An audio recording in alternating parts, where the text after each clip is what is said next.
प्रकार जुगनू के अस्तित्व का आभास तभी होता है जब चहुओर अंधकार छाया रहता है।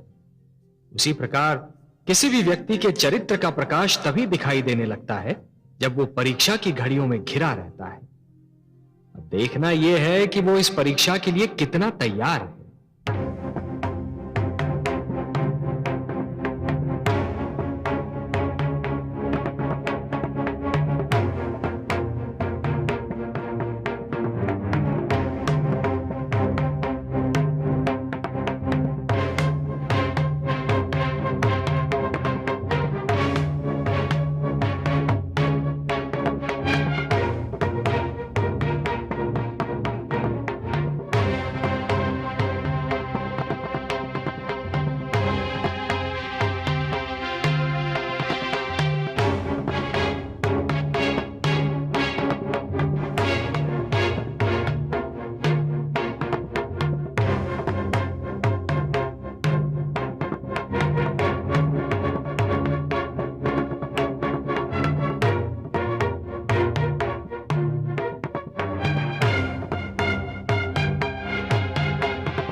युवराज विरोचन पधार रहे हैं।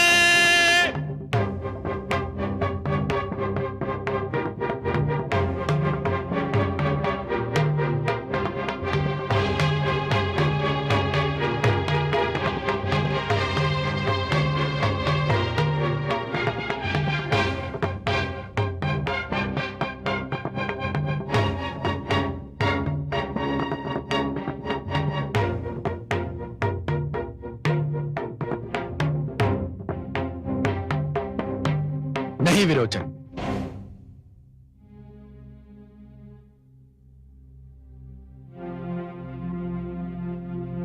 अभी आप इस आसन पर नहीं बैठेंगे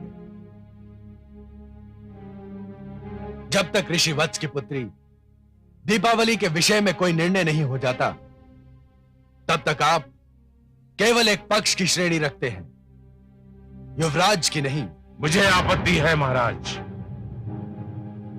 मुझे भय है कि आप परंपराओं की अवहेलना कर रहे हैं। परंपरा अनुसार विरोचन का युवराज के रूप में अभिषेक किया जा चुका है, किंतु मैं उस परंपरा को तोड़ चुका हूं। आपकी उपस्थिति में मैं ये कह चुका हूं कि निर्णय हो जाने तक युवराज के समस्त अधिकारों को स्थगित किया जाता है, क्योंकि वो इस अभियोग का एक पक्ष है और यही न्याय की मांग भी है। महाराज, न्याय की मांग यह भी है कि जब तक आरोपी पर लगाया गया आरोप सिद्ध नहीं हो जाता है, तब तक उसे निर्दोष और निरपराध समझा जाए।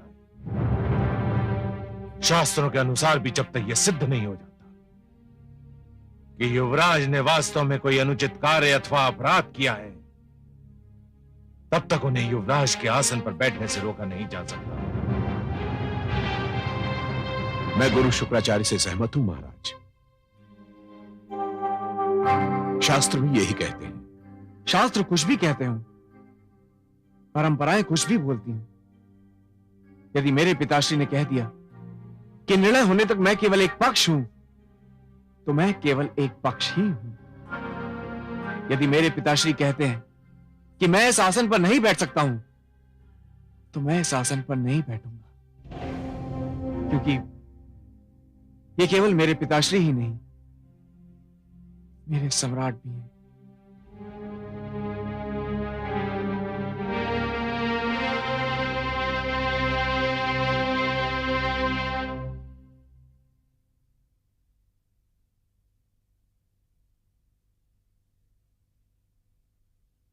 मेरे समक्ष एक जटिल समस्या है। हे महापुरुषों, यद्यपि किसी कन्या के लिए वर का चुनाव केवल उस कन्या का अधिकार है, और ऐसा अधिकार है जिसमें कोई और हस्तक्षेप नहीं कर सकता। परंतु ऋषि वत्स और उनकी सुपुत्री दीपावली ने यह कार्य मुझे सौंप दिया है, क्योंकि दीपावली यह निर्णय नहीं कर पा रही है कि वो अपने वर के रूप में किसको चुने। पुत्र विरोचन, ऋषि पुत्र सुधन्वा, मैं जो भी निर्णय करूं आपको स्वीकार होगा? संपूर्णतः अक्षरशः निसंकोच महाराज। यह जानते हुए भी कि विरोचन मेरा पुत्र है? ये तो मैं तब भी जानता था महाराज, जब मैंने आपका न्यायाधीश बनना स्वीकार किया था। और तुम्हें राजकुमार विरोचन, क्या तुम्हें भी मेरा निर्णय स्वीकार होगा? मेरे लिए अपने पिताश्री के मुख से निकला हुआ एक एक शब्द ब्रह्म वाक्य के समान है। आपका दिया हुआ निर्णय मेरे लिए आदेश होगा, और आपका आदेश मेरे सिर आंखों पर। धन्यवाद सुधन्वा, धन्यवाद पुत्र। हे उपस्थित सभासदों, प्रश्न यह है कि किसी व्यक्ति को श्रेष्ठ मानने के लिए श्रेष्ठता की कसौटी क्या है? विशेषतः ऐसे में जब एक पक्ष राजकुमार हो और दूसरा एक ऋषि पुत्र। मेरा अनुभव, मेरा अध्ययन यह कहता है कि ऋषि ही श्रेष्ठतम है, क्योंकि ऋषि राज की लालसा, सत्ता के लोभ और धन की इच्छा से मुक्त होता है, जो एक व्यक्ति के लिए यदि असंभव नहीं तो सरल भी नहीं। मैं आपसे सहमत नहीं हूं महाराज। क्यों गुरुदेव? इच्छाओं से मुक्ति प्राप्त कर लेना बड़ी बात है, अवश्य बड़ी बात है, परंतु उससे भी बड़ी बात इच्छाओं के बोझ के साथ जीवन पथ पर चलना, और इस प्रकार चलना कि पांव डगमगाने ना पाए, उससे भी बड़ी बात है। राज मुकुट को ठुकरा देना यदि श्रेष्ठता है, तो ये जानते हुए कि राज मुकुट में कांटे भी होते हैं, उसे पहन लेना भी तो श्रेष्ठता का चिन्ह है। राजा होना भी तपस्वी होने से कम नहीं होता। राजा जब केवल अपना ना होकर सारी प्रजा का हो जाता है, तो वो किसी ऋषि से कम महान नहीं रह जाता। और इसका सर्वोत्तम उदाहरण महाराज स्वयं आप हैं। सारा संसार जानता है कि आपने प्रजा के लिए अपने आप को त्याग दिया, और मैंने युवराज विरोचन को यही शिक्षा दी है। यदि श्रेष्ठता की कसौटी यही है, तो मेरा शिष्य इस कसौटी पर खरा उतरता है। मैंने आपका तर्क मान लिया कुलगुरु, परंतु यह ना भूलिए कि विरोचन दीपावली को उसकी कुटिया से ले आया था। मुझे इस पर भी आपत्ति है महाराज। क्यों? क्या यह सत्य नहीं है? किंतु अधूरा सत्य है। पूरा सत्य यह है कि युवराज विरोचन पुत्री दीपावली को ले नहीं आए थे, पुत्री दीपावली उनके साथ आ गई थी, और युवराज ने बल का प्रयोग नहीं किया था। बल का प्रयोग केवल शारीरिक रूप में नहीं होता गुरुदेव, मानसिक रूप में भी होता है। विरोचन का युवराज होना, दीपावली का यह जान लेना कि विरोचन युवराज है, पर्याप्त था कि वो उसका कहा मान ले। यह एक ऐसे बल, एक ऐसी शक्ति का प्रयोग है गुरुदेव, जो दिखाई नहीं देती। यही कारण था कि जब विरोचन ने दीपावली को अपने साथ चलने के लिए कहा, तो वो सिर झुकाकर चल पड़ी।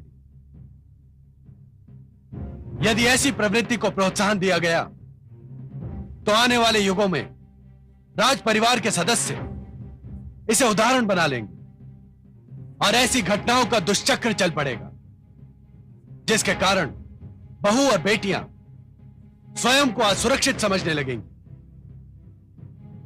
विरोचन ने यह कार्य करके अपनी महत्ता को घटा दिया है। ठहरिए महाराज। युवराज विरोचन ने पुत्री दीपावली से साथ चलने को कहा और वो उनके साथ आ गई। इसका क्या प्रमाण है कि यदि ऋषि पुत्र सुधन्वा भी उनसे साथ चलने को कहते तो वो उनके साथ ना जाती? परंतु सुधन्वा ने ऐसा कुछ भी नहीं कहा, इसलिए युवराज की महत्ता घटने का प्रश्न ही नहीं उठता। चलिए कुलगुरु, मैंने आपका यह तर्क भी मान लिया। फिर भी एक ऐसी बात दिखाई देती है जो विरोचन को साधारण और सुधन्वा को श्रेष्ठ सिद्ध करती है।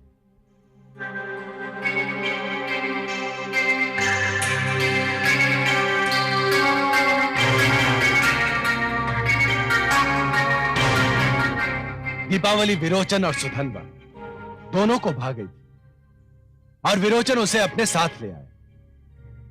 कोई साधारण व्यक्ति भी ऐसा ही करता कि जो उसके मन को भा जाए उसे अपने साथ ले जाए। मुझे फिर भी आपत्ति है महाराज। दीपावली स्वेच्छा से युवराज के संग आई थी। तब तो सुधन्वा के श्रेष्ठ होने का एक और प्रमाण मिल गया। आप क्या कहना चाहते हैं? आपके कहने के अनुसार यदि दीपावली स्वेच्छा से विरोचन के साथ चली आई थी तो कोई साधारण व्यक्ति होता तो उसके चरित्र पर संदेह भी कर सकता था। किसी कन्या के चरित्र पर संदेह करना, उस पर लांछन लगा देना, उस पर किसी प्रकार का आरोप लगा देना, उसका भविष्य और जीवन नष्ट करने के लिए पर्याप्त है। साधारण व्यक्ति ऐसा कर सकता था।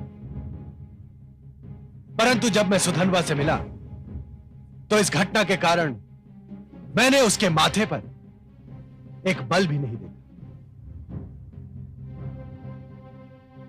उसके नेत्रों में देवी दीपावली के चरित्र पर संदेह की एक हल्की सी झलक भी नहीं दिखाई देती। नारी के चरित्र पर यह अटल विश्वास, उसकी स्वतंत्रता का यह आदर, उसके अधिकारों के प्रति यह सम्मान ऋषि पुत्र सुधन्वा को युवराज विरोचन से श्रेष्ठतम सिद्ध करता है। इन सब बातों को समक्ष रखते हुए मैं यह निर्णय देता हूं कि ऋषि पुत्री दीपावली का जीवन संगी बनने का वास्तविक अधिकारी युवराज विरोचन नहीं, ऋषि पुत्र सुधन्वा है।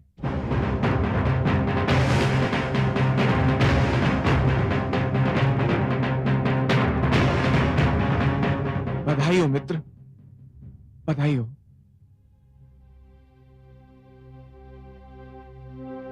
हे न्यायप्रिय महाराज, अब मुझे विश्वास हो गया कि मैंने अपने युवराज होने के अधिकारों का अनुचित लाभ उठाया। इसीलिए मैं अपनी इच्छा से युवराज पद त्यागने की घोषणा करता हूं।